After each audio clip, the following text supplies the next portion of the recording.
क्या है, मैं समझ नहीं पा रहा हूँ। आरोप ये है, देखिए कांग्रेस सुनिए, भी और आप भी यही कह रहे हैं भाई ये रिश्ता है, रिश्ता। मैं बड़े सीधे सीधे सरल शब्दों में ठोस तरीके से आपको बताता हूँ आरोप क्या है। हाँ। आतंकवाद और अपराध यहां से पैदा होता है, विचार से, हाँ। दिमाग से।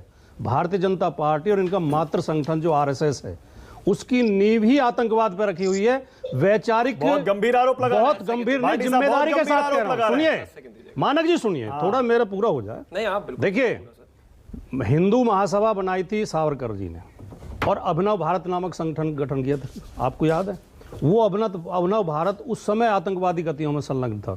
देश की आज़ादी के बाद भी अगर प्रज्ञा ठाकुर पकड़ी गई हैं तो वो भी अभिनव भारत से, और जो एक कर्नल पुरोहित थे उसी से तार जुड़े हुए हैं। अगर मालेगांव में विस्फोट होता है तो वो मोटरसाइकिल भारतीय जनता पार्टी के नेता की मिलती है। अगर उदयपुर में मर्डर होता है तो भारतीय जनता पार्टी का नेता निकलता है। अगर जम्मू कश्मीर में आतंकवादी हमले की योजना बना रहे हैं यात्रियों के ऊपर, तो वो भारतीय जनता पार्टी जुड़े हुए लोग निकलते हैं। आरोपी तो बता रहा हूँ, बीजेपी ने करवाए हमले, ये बीजेपी ने हमले करवाए। अरे भाई साहब, सीधा सीधा साफ साफ है। सुनिए, इनका खेल क्या है, भारतीय जनता पार्टी की पहचान क्या है? मुसलमान से देश को डरा के सत्ता में आए हैं। मुसलमान आतंकवादी हैं, मार देंगे, और अगर नहीं मार रहे हैं तो अपने लोगों को भेज दो मारने के लिए, ताकि ये इनकी पुष्टि होती रहे, लोग डरते रहें और देश में एक भय का माहौल बना रहे। आप और थोड़े पीछे जाएंगे, ध्रुव सक्सेना गिरफ्तार हुआ था मध्य प्रदेश में, 10 लोग आईटी सेल के थे भारतीय जनता पार्टी के, जासूसी के आरोप में पाकिस्तान के लिए जासूसी कर रहे थे, आईएसआई के लिए जासूसी कर रहे थे। और पीछे जाएंगे, देश में आजादी होने के बाद, देश स्वतंत्रता मिलने के बाद सबसे पहली आतंकवादी गतिविधि क्या थी? गॉडसे द्वारा राष्ट्रपिता की हत्या। भाटी जी, राष्ट्रपिता की हत्या किसने की थी? भाटी जी, आप और उस गॉडसे को ये पूजा करते हैं, उसकी पुण्यतिथि मनाते हैं। भाटी जी, होता नहीं है क्या? भाटी जी, क्या इनकी जिम्मेदार नेता एमपी प्रज्ञा ठाकुर ने गॉडसे की प्रशंसा नहीं की थी? महात्मा गांधी के लिए अपशब्दों का प्रयोग नहीं किया था? हमारे प्रधानमंत्री कहते हैं मैं दिल से माफ नहीं करूंगा। अब आप एक चीज बताइए, ये बात आप मानते हैं कि वाकई अगर कोर्ट किसी को आतंकवादी कह देता है तो आतंकवादी है वो? मानते हैं आप इस बात को?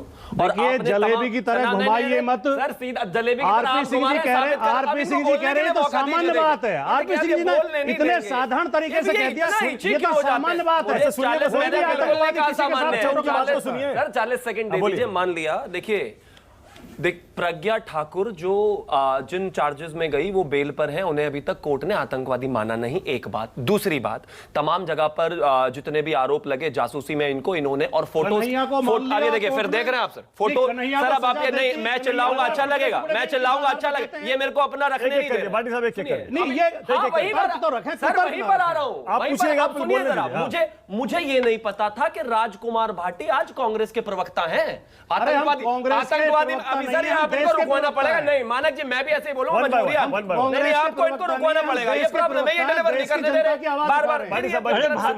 मुझे मैं फिर से रिपीट करूं, मुझे नहीं पता था राजकुमार भाटी जी आज कांग्रेस के प्रवक्ता हैं। आपको तो ये भी फिर से शुरू हो गए, देखिए अब ये इनको इतनी इचिंग कैसे समझा दीजिए आप। नहीं, आप बोलिएगा, फिर मैं बीच में नहीं बोलूंगा ना, फिर आप कहने लगेंगे। आगे चलिए। मुझे नहीं, मैं फिर से रिपीट करूंगा, मुझे नहीं पता था आज ये कांग्रेस के प्रवक्ता है। मैंने इनके भी पार्टी का आतंकवादी बताया था। इन्होंने तमाम फोटोज गिनाकर, जासूस के चार्जेस गिनाकर, आरोप गिनाकर लोगों को आतंकवादी बता दिया और उनको बीजेपी से जोड़ दिया। और अब ये आपका है, सुनिएगा जरा। After a special court on Friday, 18th February, pronounced death sentence to 38 out of 49 convicts in 2008 Ahmedabad series blast case, the Bharatiya Janata Party has alleged the Samajwadi party leader, जिनका नाम है मोहम्मद सैफ, और ये तस्वीर भी है सर, ये मोहम्मद सैफ इनका नाम है, और इनके जो पिताजी है शादाब, वो समाजवादी पार्टी के नेता हैं। मैं कैमरामैन से कहूंगा जूम इन कर लें। और इनको आतंकवादी घोषित करके सजाए मौत दे दी है। इसलिए आप आतंकवादी भर्ती कर रहे हैं राजकुमार, इसलिए आप भारतीय जनता पार्टी में आतंकवादियों की भर्ती कर रहे हैं। सीधे सीधे आप ये कहना चाहते हैं आतंकवादी आपकी पार्टी का है, इसलिए आप आतंकवादी भर्ती कर रहे हैं। पार्टी का है, इसलिए आपने आतंकवादी बनाने शुरू कर दिए। सजाए मौत, अगला वाक्य भी तो बोलिए। किसी को नहीं दी। Okay, all right.